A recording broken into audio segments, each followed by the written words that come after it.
Hey guys, this is part 2 of my lecture over t-tests.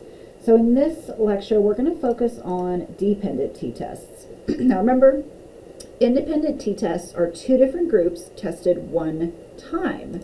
A dependent t-test is the same people or subjects being studied under two different conditions.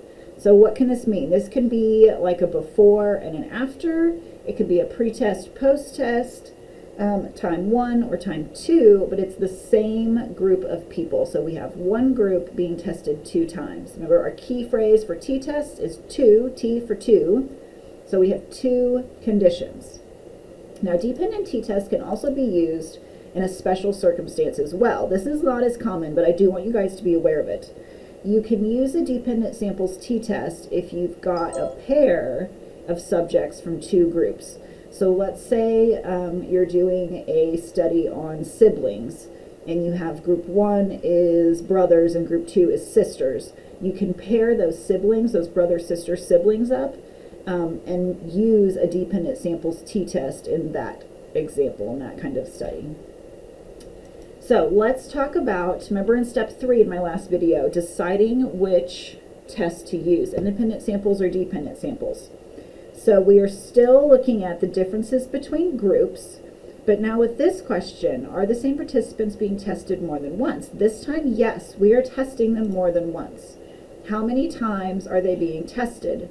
If it's 2 times, it's a dependent samples t-test. If it's more than 2 times, it's something else. So remember, 2 times, t-test, dependent samples.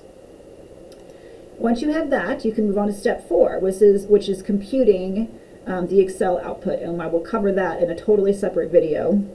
But at the end of it, you will get this Excel output.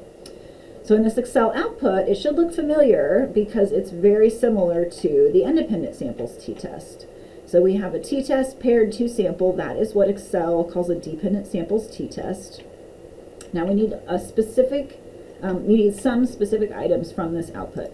We need the means. And you can see in this example, I've got a before and an after kind of category. So the mean before was 11.7, the mean after was 16.3, roughly. I need my degrees of freedom, 24. And we'll talk about degrees of freedom here in a minute. I need my t-stat. This is my obtained value, negative 4.7101. And then I need my p-value. Now when I look at this p-value, is this greater than or less than 0.05? In this case, it is greater than 0.05, so we are going to accept the null. Remember, if it's less than 0.05, you reject the null. Okay? Once you have that, it's time to write up our results in APA format. So piece 1, this should look familiar because again, it's just like the independent samples t-test. Okay? T represents test statistics, so T for t-test. 58 is the degrees of freedom. Here is where it gets different. For the dependent t-test, the degrees of freedom is the number minus 1. So in this case, the degrees of freedom is 58. The number of pairs I had is 59. The negative 0.14, that's the obtained value. You get that from Excel. Remember, your degrees of freedom you also get from Excel. And then P states the probability. In this case, I've said greater than 0.05. So that means we accept the null. So with the drawing conclusions, kind of similar to the independent samples, we simply say what we did. A paired sample t-test was calculated to compare the mean pretest score to the mean final exam score. Mean on the pretest was 63 and the mean on the final was 86. A significant increase was found, and then here's my statistical shorthand. So this is the significant results. And the not significant results, I actually just used the same one, I just changed some of the numbers. A paired sample t-test was calculated to compare the mean pretest score to the mean final exam score. The mean on the pretest was 63.3 and the mean on the post-test was 86.14. No significant difference was found, and then my statistical shorthand.